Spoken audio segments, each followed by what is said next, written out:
Tomás, ¿tú crees porque me has visto? Dichosos los que creen sin haberme visto, dice el Señor.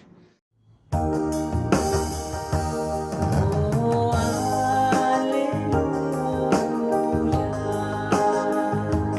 Oh, aleluya. Oh,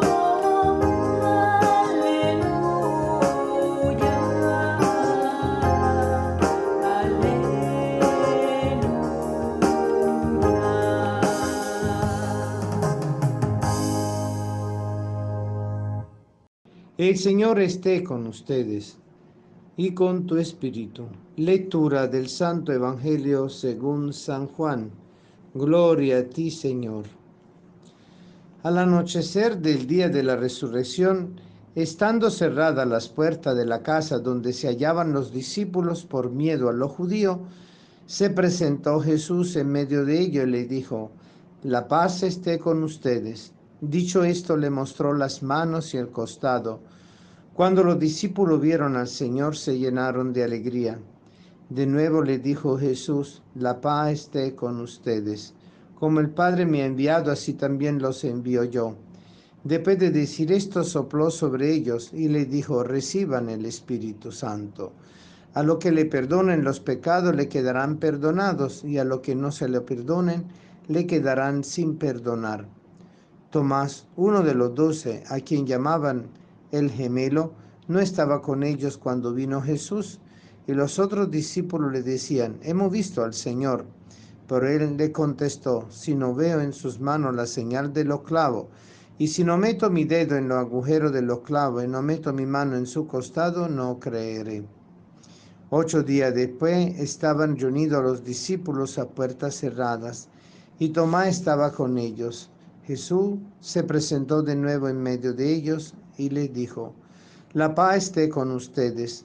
Luego le dijo a Tomás: aquí están mis manos, acerca tu dedo, trae acá tu mano, métela en mi costado y no siga dudando si no cree. Tomás le respondió: Señor mío y Dios mío. Jesús añadió: tú crees porque me has visto. Dichosos los que creen sin haberme visto. Otras muchas señales milagrosas hizo Jesús en presencia de sus discípulos, pero no están escritas en este libro. Se escribieron estas para que ustedes crean que Jesús es el Mesías, el Hijo de Dios, y para que creyendo tengan vida en su nombre. Palabra del Señor. Gloria a ti, Señor Jesús. A los 8 días de su resurrección, el Señor nuevamente aparece a todos los discípulos en el lugar donde estaban reunidos ellos a puerta cerrada. La puerta cerrada lo dice el Evangelio de Juan, porque ellos tenían miedo a los judíos.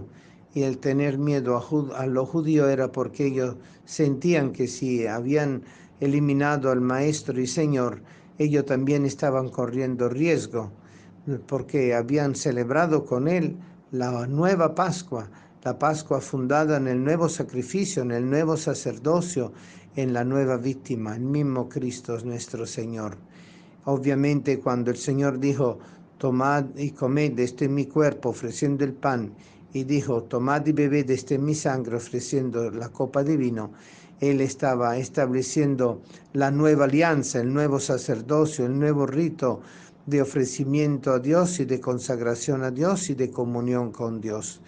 A través de sí mismo, la palabra hecha carne, la Eucaristía viva, que nos permite vivir en comunión con Él y entre nosotros, porque Él es la palabra encarnada, la palabra eucarística que se hace vida en nosotros y da vida en nosotros y con nosotros. Y por eso Él se aparece a puerta cerrada. Algunos autores hablan de esto como el misterio de la encarnación. También el Señor entró en María, en el seno de María a puerta cerrada, es decir, sin que ocurriera ningún tipo de inseminación, sin que fuera penetrada María. Es la virginidad del misterio de la encarnación, la virginidad del misterio de la anunciación, que en las apariciones se manifiesta de la misma manera gloriosamente, a puertas cerradas, Pero también hay algunos escritores espirituales y místicos que hablan de eso para indicar que el Señor aparece en nuestro corazón, aun cuando nuestro corazón permanece cerrado y no abre su puerta a la acción de Dios, a la presencia del Espíritu. A puerta cerrada el Señor trabaja para que nosotros podamos tener la gracia de la salvación a pesar de nuestros pecados. Y dentro de este contexto maravilloso, nosotros encontramos los discípulos llenos de miedo. Nosotros también estamos llenos de miedo porque creer es un acto valiente. Creer es un acto de confianza. Creer es un acto que rompe toda incredulidad, toda desesperanza y todo egoísmo. Creer es el acto que nos permite a nosotros vivir ese encuentro con el Señor resucitado. Y solo cuando la puerta está cerrada, Él aparece en el medio de nosotros mismos, en el medio de la comunidad, para fortalecer y hacernos vivir la verdadera alegría, la verdadera dicha, que es su santa resurrección. Y el anuncio que Él hace paz a ustedes, Él le pide la paz. Claro, nosotros hablamos de la paz porque cuando la persona muere descansa en paz, porque ya ha terminado la lucha. Pero Él justamente nos regala esa paz de la victoria sobre la muerte con su santa resurrección. La paz de Cristo es la victoria sobre la muerte, es la victoria sobre el pecado con su perdón. Y por eso Él le recuerda a los discípulos en ese momento que todo perdón, que todo pecado que ellos perdonen, quedará perdonado en nombre de Cristo, con la misma acción purificadora y sanadora y reconciliadora de la presencia de la acción sacerdotal de nuestro Señor entre nosotros, que ha venido a reconciliar los hombres con Dios, a reconciliar cada uno de nosotros consigo mismo y a reconciliarnos entre nosotros. Ahí es donde nosotros comprendemos estas palabras y después esa acción bellísima, misteriosa, pero llena de una fuerza única, sopló sobre ellos, reciban el Espíritu Santo. Es el soplo del Espíritu, el Ruá, que es la acción del Padre y del Hijo que nos envían el Espíritu. Cristo resucitado nos envía el Espíritu y ellos reciben el Espíritu por este ministerio de la reconciliación y de la comunión, en Él, con Él y por Él. Hoy la Iglesia celebra con alegría justamente la fiesta solemne de la misericordia divina, de Jesús misericordioso, así como Él se lo reveló y lo pidió a Santa Faustina. Y ahí nosotros vemos como la Iglesia, con este regocijo de la octava de Pascua, quiere justamente poner en evidencia con el Evangelio de hoy el milagroso momento donde Jesús se hace plenamente presente entre nosotros para que nosotros podamos creer. Y por último, el Evangelio de hoy nos presenta también a Tomás, el gemelo, uno de los 12, que cuando apareció el Señor el primer momento no estaba, y sí estaba cuando aparece el octavo día. Y allí donde vemos como Él no es que quiere desafiar o poner a prueba a Dios, sino que Él realmente se siente culpable, posiblemente de no haber estado junto con los otros cuando Él apareció la primera vez. Solo Dios sabe por dónde andaba.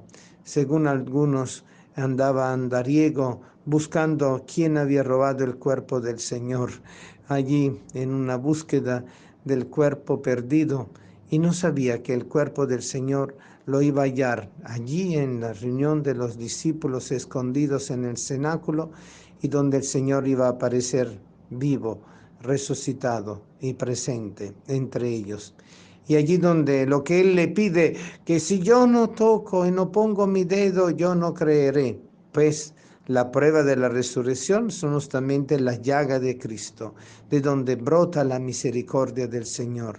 Entonces podemos comprender, relacionado con la divina misericordia, que el mayor don de misericordia que Dios nos ha dado es la justificación por la fe. Creer en Cristo nos justifica y nos llena de su misericordia. Y el Señor también nos pide, en ese momento se lo pidió a los discípulos y sigue pidiéndolo a todos nosotros, las obras de misericordia, porque le dice a Tomás, tú crees porque me has visto, dichosos aquellos que creen sin haberme visto. pero nosotros somos aquellos que tenemos que mostrar la real presencia de Jesús misericordioso resucitado entre nosotros con las obras de misericordias espirituales y corporales.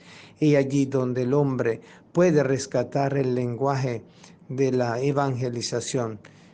Hoy en día, los jóvenes de la nueva cultura, personas que se han ido protestantizando o han ido perdiendo el sentido de la fe, o tienen una fe genérica, pero que en el fondo es el nuevo ateísmo posmoderno, no tienen la fuerza para comprender el misterio, ni le interesa, pero sí pueden abrir sus ojos y su corazón a lo que es la acción misericordiosa de la Iglesia a través de las obras de misericordia corporal y espiritual, vestir al desnudo, dar de comer al hambriente, dar de beber al sediente, recibir al enfermo, visitar al preso, etcétera. Todo lo que nos pide la Iglesia tomándolo del mismo Evangelio que el mismo Jesús nos fue mostrando. Los signos de la presencia real de Jesús misericordioso son estas obras, y ahí es donde la gente puede seguir creyendo en Cristo, porque pueden descubrir que atrás de esas obras de misericordia hay una fuerza motora, hay una motivación única y verdadera, que es Cristo resucitado, divina misericordia hecha carne entre nosotros y hecha vida en comunidad entre nosotros. Y por eso, si queremos ser auténticos cristianos, abramos nuestras puertas y nuestros corazones a la acción misericordiosa de Dios, a pesar de que podamos sentirnos siempre llenos de miedo y temerosos. Que el Señor nos ayude a vivir la divina misericordia. Amén.